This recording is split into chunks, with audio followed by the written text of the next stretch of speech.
નમસ્કાર વિદ્યાર્થી મિત્રો, હું કૈલાસ રાજગોર આપ સૌનું મારી યુટ્યુબ ચેનલમાં હાર્દિક સ્વાગત કરું છું. ઘણા બધા દિવસો પછી આજે આપણે મળી રહ્યા છે. મને આશા છે કે તમે બધાએ ઉત્તરાયણ સારી રીતે મનાવી હશે. ઘણા બધા વિદ્યાર્થી મિત્રોને પીએસઆઈ અને કોન્સ્ટેબલની રનિંગ સ્ટાર્ટ થઈ ગઈ છે, જેમાં તમે જોયું હશે કે ઘણા બધા 1 સેકન્ડથી પણ રહી ગયા હશે. તો એ લોકોને ખૂબ દુઃખ થતું હશે કે અમે લોકો પાસ નથી થયા. પરંતુ મિત્રો, એટલું વાત હંમેશા ધ્યાન રાખજો કે કોઈ પણ પરીક્ષા અંતિમ નથી હોતી. તમે જો આમાં ફેલ થયા છો તો એના જે લેસન્સ છે એને લઈને તમે આગળ વધી શકો છો અને ભવિષ્યમાં આવનારી જીપીએસસી છે, સીસીઈ છે અને પોલીસની પણ ભરતી આવવાની છે, તો એમાં પણ પાસ થઈ શકો છો. એટલે આપણે કોઈ પણ નિષ્ફળતાને મન ઉપર લઈને નિરાશ નથી થવાનું, પરંતુ આપણે એમાંથી લેસન લઈને આગળ વધવાનું છે. તો આજે એટલા માટે જ હું એક વિડીયો લાવું છું કે 5 હેબિટ્સ ઓફ સક્સેસફુલ સ્ટુડન્ટ્સ, કે આપણે ધ્યાન રાખવાનું છે કે આપણે કઈ કઈ આદતો એવી છે કે જેને આપણે રાખીએ તો આપણે સક્સેસફુલ થવાના ચાન્સીસ વધી જાય છે. તો એમાં તમે જુઓ તો સૌથી પહેલી આપણી આદત છે કે કન્સિસ્ટન્સી. આપણે ઘણી બધી વાર જોઈએ છે કે ઘણા મિત્રો લોંગ ટાઈમથી તૈયારી કરતા હોય છે, પરંતુ એમનામાં નિયમિતતાના અભાવના કારણે એ પરીક્ષામાં પાસ થઈ શકતા નથી.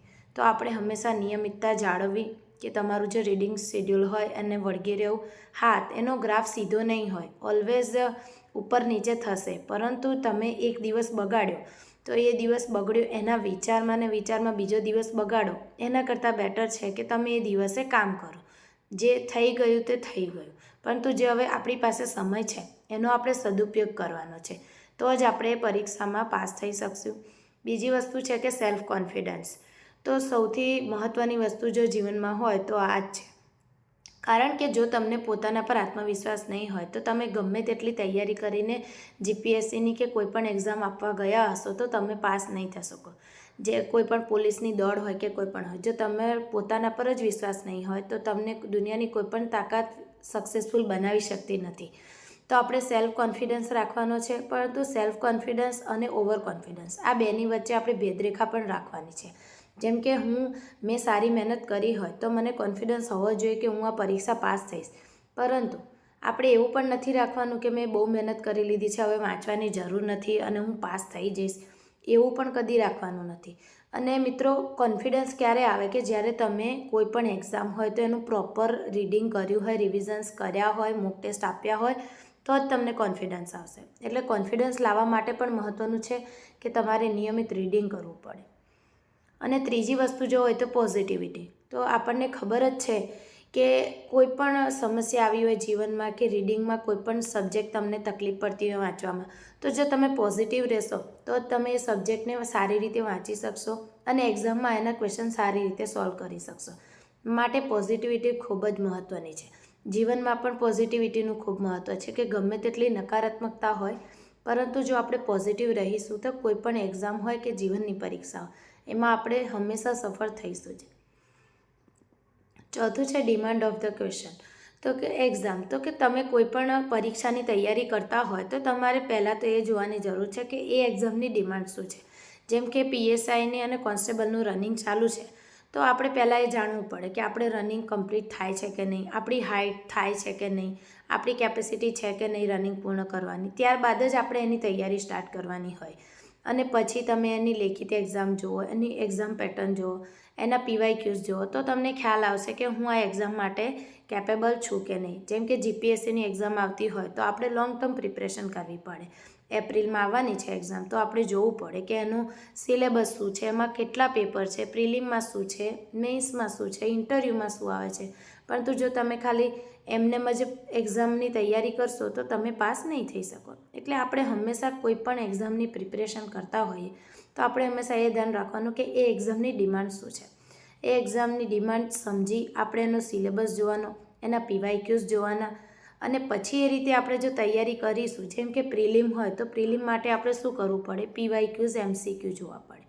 એ એમસીક્યુ સોલ્વ કરવાના, એના રિલેટેડ વાંચવાનું, ફરી સોલ્વ કરવાના, એમાં કેટલા માર્ક્સ થાય છે, આપણે કેટલા અટેમ્પ્ટ કરી શકીએ છીએ, એ રીતે મિત્રો તૈયારી કરવાની હોય. અને પાંચમું છે રીડિંગ પેટર્ન, કે ઘણા વિદ્યાર્થી મિત્રોને ખબર જ નથી હોતી કે આપણે રીડિંગ કેવી રીતે કરવું. તો કે જેમ કે તમે એક જ સબ્જેક્ટ જો દરરોજ વાંચશો તો તમે બોર થઈ જશો. એટલે તમે દિવસના 2 થી 3 સબ્જેક્ટ્સ લો જો તમે ફૂલ ટાઈમ પ્રિપરેશન કરતા હોય તો. સવારમાં હાર્ડ સબ્જેક્ટ લઈ શકો છો, જેથી તમને ઇઝીલી યાદ રહેશે. કે બપોરે ન્યૂઝપેપર વાંચો, વિડીયોઝ જુઓ, આન્સર રાઇટિંગ કરો, એ રીતે કરો. બપોર પછી બીજો સબ્જેક્ટ લઈ લો, નાઇટમાં એક સબ્જેક્ટ લઈ લો. તો મિત્રો આ રીતે જો આપણે તૈયારી કરીએ તો કોઈ પણ એક્ઝામ હોય તો તમે એમાં સફળતા 100% પ્રાપ્ત કરી શકો છો.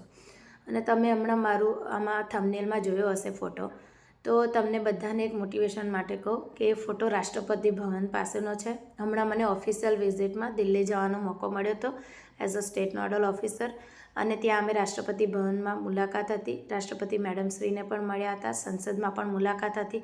તો મિત્રો, જો તમે દિલ લગાવીને મહેનત કરશો તો ભવિષ્યમાં તમને પણ આ મોકો જીવનમાં મળવાનો છે. તો હું તો એટલું જ કહીશ કે ખૂબ જ મહેનત કરો અને તમારું જે ડ્રીમ જોબ હોય એને માટે તમે તનતોડ તૈયારી કરો અને પાસ થાઓ. મારી એવી જ શુભેચ્છાઓ છે. અને હવે તહેવાર પતી ગયો છે તો બધા જ પ્રિપરેશનના મોડમાં આવી જાઓ અને સારી રીતે કન્સિસ્ટન્સીથી મહેનત કરો, પોતાના પર વિશ્વાસ રાખો, PYQs કરો, સિલેબસ જુઓ અને સારું રીડિંગ કરો. અને જે PSIની કોન્સ્ટેબલનું રનિંગ ચાલે છે એ મિત્રોને પણ ઓલ ધ બેસ્ટ. જો તમારું રનિંગ પતી ગયું હોય અને જો તમે પાસ થયા હોય તો તમને ખૂબ ખૂબ અભિનંદન. અને જો થોડા માટે રહી ગયા હોય તો મિત્રો નિરાશ ના થશો, કારણ કે હંમેશા છે ને નિષ્ફળતામાંથી જ સફળતા મળે છે. અમને પણ ઘણી નિષ્ફળતાઓ મળી છે, ત્યારે અમે સફળ થયા છે. માટે તમે તૈયારી કરો અને આગળ વધો, અને એક દિવસ તો તમે પાસ થશો જ.